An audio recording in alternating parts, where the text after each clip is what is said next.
Hey everyone, how's it going? It's your boy, the Humble Hacker from Chi-Town, Sean Ronan here, back with another video. And today I'm going to be going over, excuse me, or Noxious, to say the least, a hack-the-box Sherlock here, and our focus is going to be on LLMNR. So look at our scenario here. We got the intrusion detection service device alerted us to a possible rogue device in the internal Active Directory network.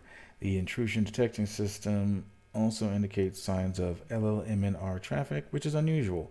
It is suspected that the LLMNR poisoning attack occurred. The LLMNR traffic was directed towards Farilla Workstation number 2, which has the IP address of 172.17.79.136. A limited packet capture from the surrounding time is provided to you, our network forensics expert. Yay! Since this occurred on the Active Directory VLAN, it's suggested that we perform network threat hunting with the Active Directory attack vector in mind, specifically focusing on LLMNR poisoning. So let's begin with our tasks here.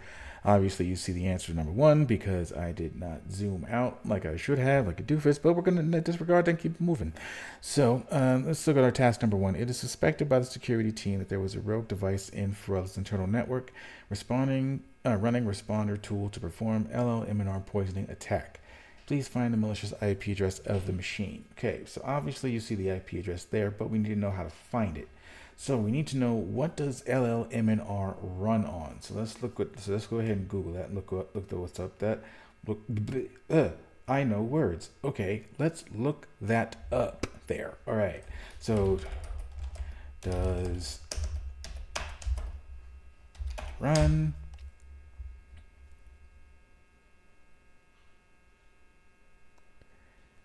and we have UDP port 5355. All right, so let's go ahead and look that up. We're going to go UDP port 5355 and let's see if we can find it. All right, so UDP port 5355. So we have our one that's from the lab, which is this one. And then we have a secondary one, which is from 172.17.79.135. So that would be the answer to that particular one. All right, now let's go to task number 2. What is the host name of the rogue machine? Okay, so in order to find the host of that rogue machine, we're going to need to look up that particular IP address. So we're going to go as IP ADDR. This particular one here, and let's start looking. Okay, we have, and then we're going to keep our eye on this section here because it'll have the broken down packet data here that we could potentially find where the data that we're looking for. So I'm just going to go ahead and scroll down.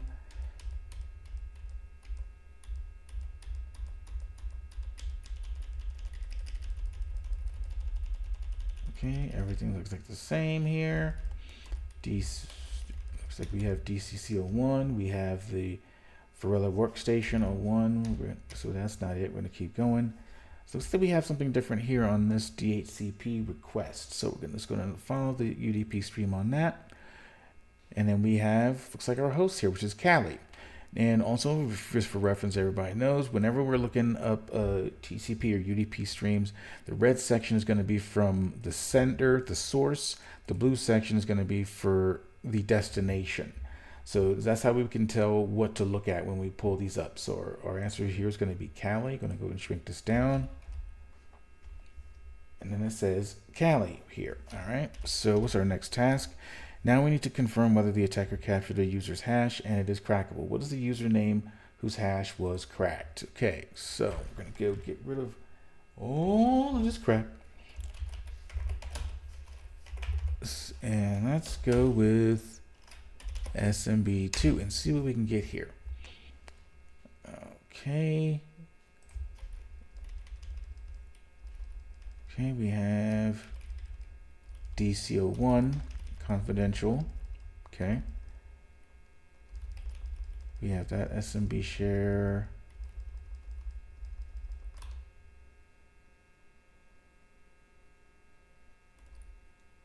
Oh, we have more. Oh no, this is all the same. My bad. All right, so let's Move around. Look at that. We have a user, John Deacon.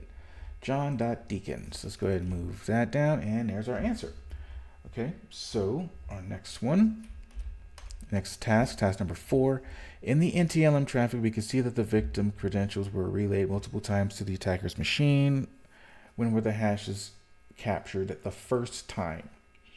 Okay, so the first time here. So what we're gonna need to do, let's go to view time display, the format. Actually, no, we don't need that. Go ahead and get rid of all this crapioca pudding and go ahead and hit enter here. And let's look up that NTLM. So go to NTLM SSP. I'm gonna go to the start. 2024 6/24 11 18 30.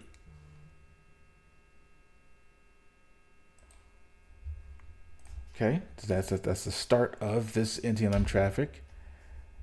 2024 6/24 11 18 30. Okay, let's go over to our next task, which is task number 5. So we have, what was the typo made by the victim when navigating to the file share that caused his credentials to be leaked? Okay, so let's go back up here. Okay, still on this one here. So let's go ahead and look down a little bit.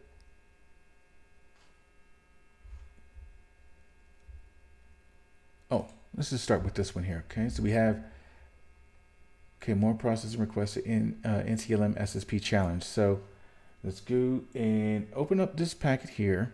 Let's go ahead and double click it. And we have all these expanded here.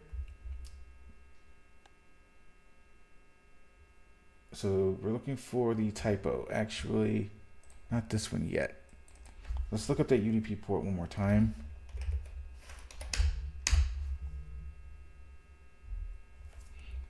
And looks like the standard queries should be to DC01, not DCC01. So that looks like that's what the issue is. Because if we found DC01, if we got rid of all this here,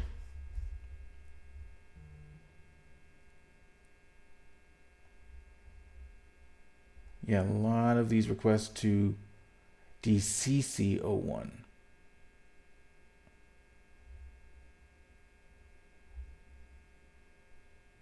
All right, and let's confirm that.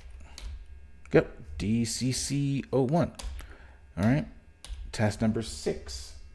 Task number 6, to get the actual credentials of the victim user, we need to stitch together multiple values from the NTLM negotiation packets. What is the NTLM server challenge value? So we're going to go back over to this packet that we just opened up here.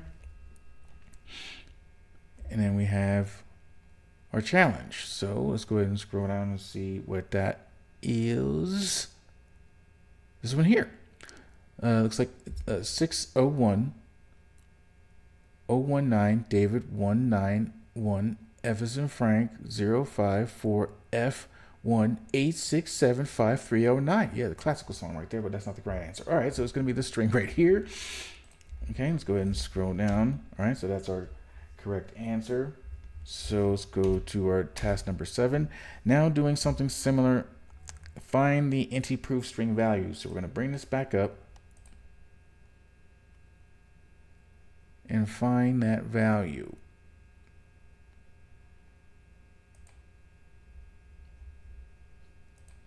Let's see, it's not going to be down here. Let's go back up to the top.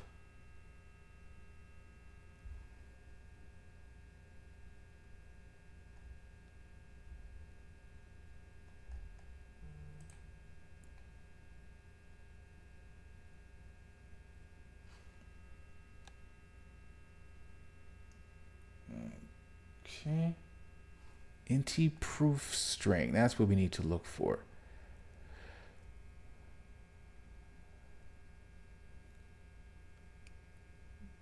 All right, so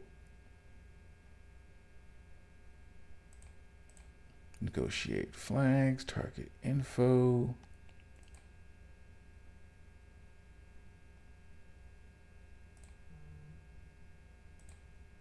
NTLM header.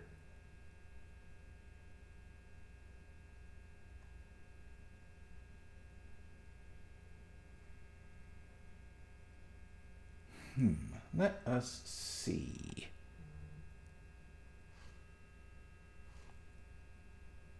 So back to the top here. Actually, let's see if we can find another one. So we need to find the NTLM SSP. So that was 9.1. So that's for this user. Okay, let's take that. Open up that. Now we have data that is related to this particular user, and we have our string for that user. Cool. All right, so that's going to be our string there. Let's go ahead and scroll down a bit from our task. Okay. Now, to test the password complexity, try recovering the password from the information found from packet capture. This is a crucial step, as this way we can find whether the attacker was able to crack this out and quickly. So for the data that we've collected, we're going to create what is needed for our password cracking. And we go over to our hint here, and this is what we need. We need the username, the server challenge, the NT-proof string, and the NTLM response without the first 16 bytes. So let's break that down. So we have this one open here, and here's what our string is going to look like. So we have our username and the domain name. We have the a challenge right here.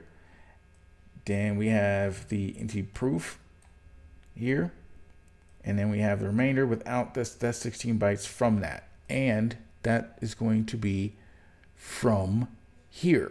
So we're taking this, which is the same as this. So we're cutting this out from the response up here and adding this to it. So we're going to take this particular file and then put this into our VM. So what I'm going to go ahead and do is create another folder.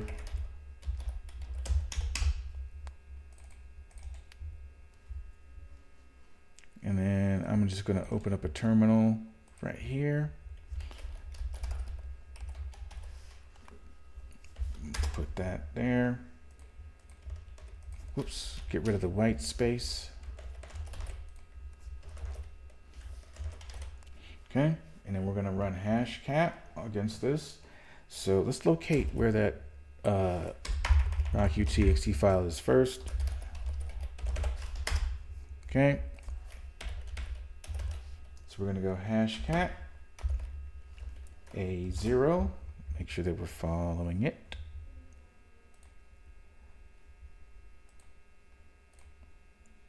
Hashcat-A0, the mode, which is this hash file, okay, and a word list. So we're going to go back up here. Actually, let's fix this hash file to hash.txt. So now when we do that, we have it there. Hashcat.A0 mode. Whoops, there is no space there, you dummy. 5600 hash, and then we're going to take you, paste you there, and we're going to run it. And we're going to let this do its thing. And everything has been done correctly, because if it was not, we would have gotten an error. So we're simply going to go ahead and let this run.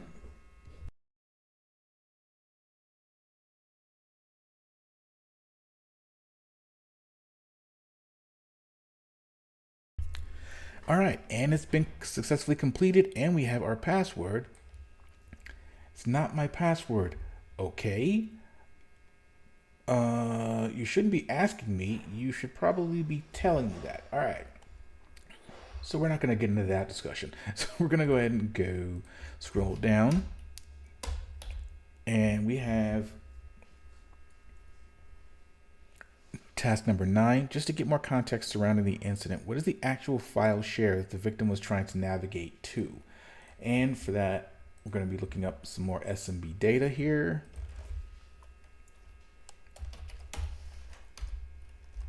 Okay.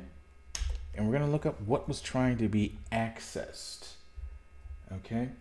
So we're gonna look for a connect and disconnect, because that's what was trying to be reached here. And these are basically attempting to establish a session. Okay.